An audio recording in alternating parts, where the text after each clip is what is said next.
আসসালামু আলাইকুম শ্রোতা দর্শক মণ্ডলী, আপনাদের স্বাগত জানাচ্ছি আবারও। আজকে এই বাড়িফোর এবং রূপালী আম বাগান থেকে দেখেন এই যে আমের অবস্থা। রূপালী আম শেষের পথে, হারভেস্ট আপনার দেখাচ্ছি আমরা যে হারভেস্ট চলছে। আমের বাজার হঠাৎ করে গত কয়েকদিন থেকে আমের বাজার কিন্তু খারাপ। আমের বাজার খারাপ হওয়ার কারণ হলো যে আপনার নিম্নচাপ লাগাছে, এজন্যে সারা দেশে বৃষ্টি হচ্ছে ব্যাপক পরিমাণ। বৃষ্টি হওয়ার কারণে যে আপনার মার্কেটে আমের চাহিদা কমে যাওয়ার কারণে আমের দামে হঠাৎ করে ধস নামছে, অর্থাৎ বাজার দর পড়ে গেছে। তো বাজার একটা চাহিদা বাড়ছিল।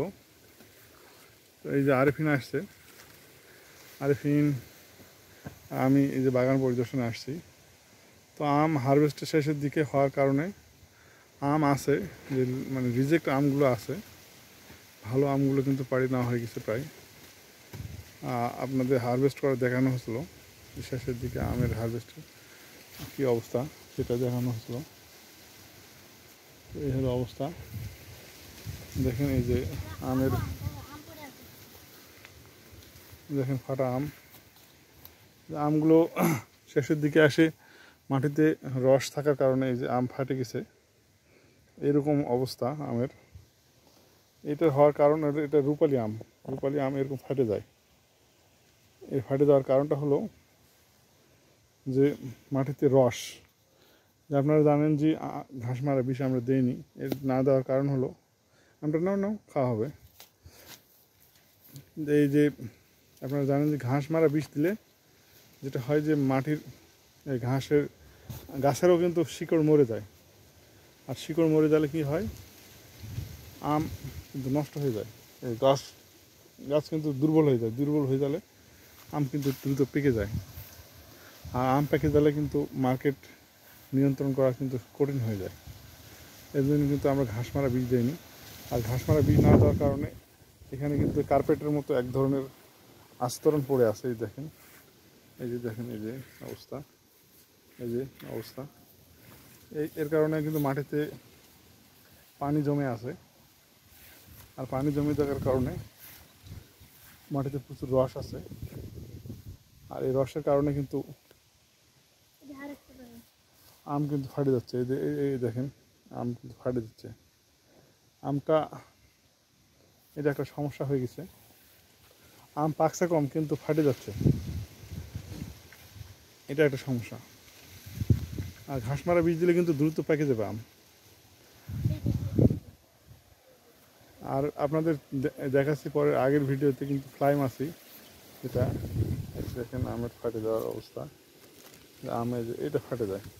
তবে এটা ফাটা কম রোধ করার একটা কৌশল আছে। সেটা হলো, যখন আপনারা গাছে আম পাড়ার পর সার, অর্থাৎ বিভিন্ন রকমের গাছের গোড়ায় যে আপনার সার ব্যবস্থাপনা করতে হয়, তখন কিন্তু আপনার প্রচুর পরিমাণ ব্রণ যদি আপনি দেন আপনার গাছে, যে যদি ব্রণের মাত্রাটা যদি একটু বেশি করে দেন, তাহলে আপনার এই ফাটার পরিমাণটা একটু কমে যাবে।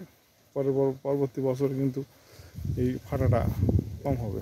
এই দেখেন, এটা প্রত্যেকটা গাছে ফাটে গেছে। এই যে দেখেন, এই যে আম পাকা আমও আছে, এই যে অবস্থা, এই দেখেন। তো এই হলো অবস্থা। ওই এটা হলো আপনার যোগানের ব্যবস্থা। আপনারা জানেন যে আম সঠিকভাবে যদি না পাহারা দেন, তাহলে কিন্তু আম চুরি হওয়ার সম্ভাবনা আছে। প্রত্যেকটা গাছে আছে আলহামদুলিল্লাহ আম আছে, ভালো পরিমাণে আম আছে এখনও। যেহেতু আমরা এখনও বাড়িফোর হারভেস্ট এখনও শুরু করিনি, বাড়িফোরটা এখনও হারভেস্ট শুরু করিনি, বাড়িফোর এখন ভালো করে পাকা শুরু হয়নি।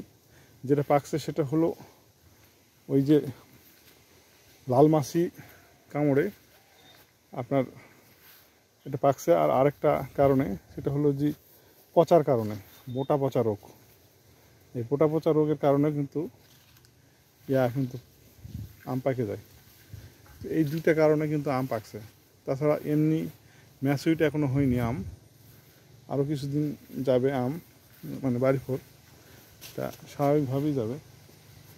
তো এই হলো ঘটনা। আমরা আসছি বাগানটা পরিদর্শন করতে, এই হলো ঘটনা। তো আপনাদের বাড়ি ফোর একটা গাছ দেখাই, যে গাছটা দেখলে মানে প্রতিটা গাছই একই রকম আম আছে, একই রকম মানে ব্যাপক পরিমাণ আছে। এই যেটা হলো বাড়ি 7 না, এটা রূপালী গাছ, রূপালী আম পাড়ি না হচ্ছে এটার এখানে আম নাই আর। এটাও রূপালী গাছ, এই যে আপনার রূপালী গাছে আম নাই। বাগান যদি আপনারা করতে চান তাহলে যেটা করতে হবে সেটা হলো যে আসলে একই রকম বাগান যদি করেন তাহলে আপনার ম্যানেজমেন্টের সুবিধা হবে। বাগানের আমের কিন্তু কালারগুলো নষ্ট হয়ে গেছে, দেখেন আমের সাইজগুলো আছে আলহামদুলিল্লাহ, বড় বড় আমের সাইজ। এই যে দাগ হয়ে গেছে বৃষ্টির কারণে, অনেক বৃষ্টি। হ্যাঁ, আর কি বলতে চাচ্ছে, কি কি বলতে চাচ্ছেন আবু? এটা অনেক বৃষ্টির কারণে আমের দাগ হয়ে গেছে। হ্যাঁ, বৃষ্টির কারণে আমের দাগ হয়ে গেছে, তাই না? হ্যাঁ, আরিফিন বলছে যে এটা বৃষ্টির কারণে দাগ হয়ে গেছে এলা।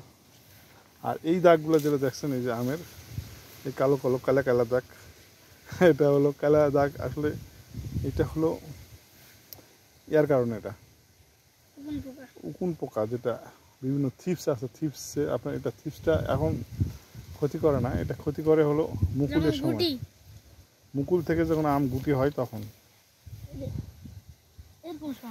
হ্যাঁ, এই যে আরিফিন দেখাচ্ছে এই সাইজ যখন হয়, এই যে দেখতে পাচ্ছেন আপনারা, এই যে এই সাইজ যখন হয় তখন এটা কিন্তু মরা আম, অর্থাৎ এটা আমটা মুকুলে ইয়েতে ওই আমের ডাঁটাতে লাগেছিল, সেখান থেকে সংগ্রহ করা হলো।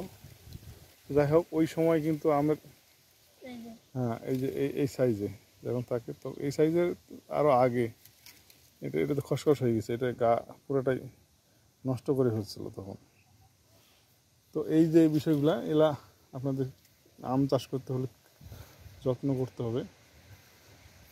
এই যে দেখেন, এই আমগুলো দেখলে বুঝতে পারবেন, এই দেখেন কি অবস্থা করছে, এই যে দেখেন কালা সাইজ।